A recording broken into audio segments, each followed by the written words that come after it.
इस क्वेश्चन में दोस्तों अधिकतर लोगों की गलती होती है। ठीक है, मैं ऐसा क्यों कह रहा हूँ, चलिए आइए समझते हैं। देखो इसे हम फटाफट सॉल्व करते हैं। इनक्वालिटी का क्वेश्चन है, समझ गए होंगे आप लोग। ये कंक्लूजन, ये हमारा स्टेटमेंट दे रखा है, ये हमें कंक्लूजन दे रखे हैं दो। ठीक है, समझ में आ गया। और जो स्टेटमेंट दे रखा है वो एक दो तीन तीन दे रखे हैं और कंक्लूजन दो दे रखे हैं।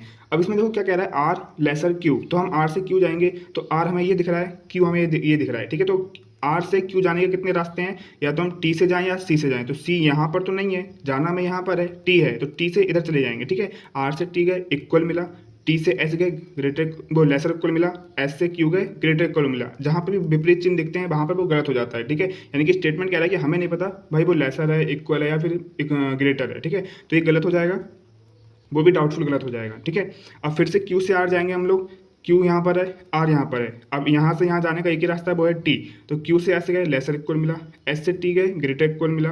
ठीक है, अब टी से आर गए तो इक्वल मिला। अब यहाँ पे विपरीत चिन्ह मिल गए इन दोनों के बीच, यानी कि ये भी गलत हो जाएगा, वो भी डाउटफुल गलत हो जाएगा। ठीक है, अब यहाँ पे देखो गलती कहाँ करते हैं बच्चे। अब वो देखो आइदर और की पहली कंडीशन तो हमारी फॉलो हो रही है कि दोनों डाउटफुल गलत हैं।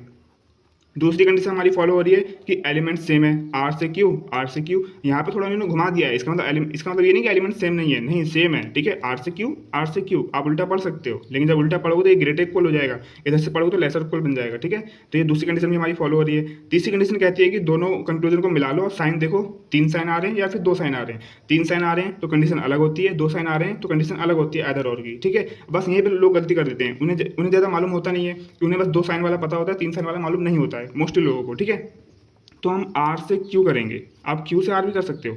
आर से क्यू हमें पहले लेसर मिला, आर से क्यू ग्रेटर और इक्वल दोनों मिला, ग्रेटर और इक्वल दोनों मिला। ठीक है, तो यहाँ पे 3 साइन मिल रहे हैं हमें, और जब भी 3 साइन मिलते हैं, जब 2 साइन मिलते हैं तो क्या हम देखते हैं, जैसे कि मान लो आर और क्यू के बीच में लेसर इक्वल मिलता। ठीक है, तो 2 साइन है, तो हम स्टेटमेंट में देखते हैं कि यही सेम साइन आर और क्यू के बीच में स्टेटमेंट में होना चाहिए। ठीक है, आर और क्यू के बीच में अगर लेसर इक्वल मिल रहा है तो फिर इसका मतलब आइदर और बन जाएगा। लेकिन हमारे पास तो ये कंडीशन है नहीं, हमारे पास 3 साइन वाली कंडीशन है। तो आर से क्यू हमें 3 साइन मिल रहे हैं, तो 3 साइन वाले में ये देखा जाता है कि स्टेटमेंट में आर और क्यू के बीच में विपरीत चिन्ह है या नहीं है। अगर विपरीत चिन्ह है तो वो आइदर और बन जाएगा। ठीक है, वरना गलत हो जाएगा दोनों, नाइदर नॉर बन जाएगा। ठीक है, तो आर से हम क्यू जाते हैं तो टी, टी से एस, एस से क्यू, तो हमें यहाँ पे विपरीत चिन्ह मिल गया, इसका मतलब ये सही है, तीसरी कंडीशन फॉलो कर रहा है, तो ये बन जाएगा हमारा आइदर और।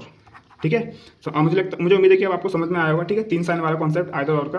तो दोस्तों हमने इनक्वालिटी का वन शॉट भी डाल रखा है, वहाँ पे एकदम बेसिक से सिखाया है, वहाँ पे हमने एलियन इनक्वालिटी को भी सिखा रखा है। ठीक है, मुझे उम्मीद है कि आपको मालूम होगा, नहीं मालूम है तो आप जाके वीडियो देख सकते हो, वहाँ पे आपको पता चल जाएगा। ठीक है ना, चलिए फिर मिलते हैं किसी नेक्स्ट शॉर्ट वीडियो में, तब तक के लिए thank you so much, bye bye.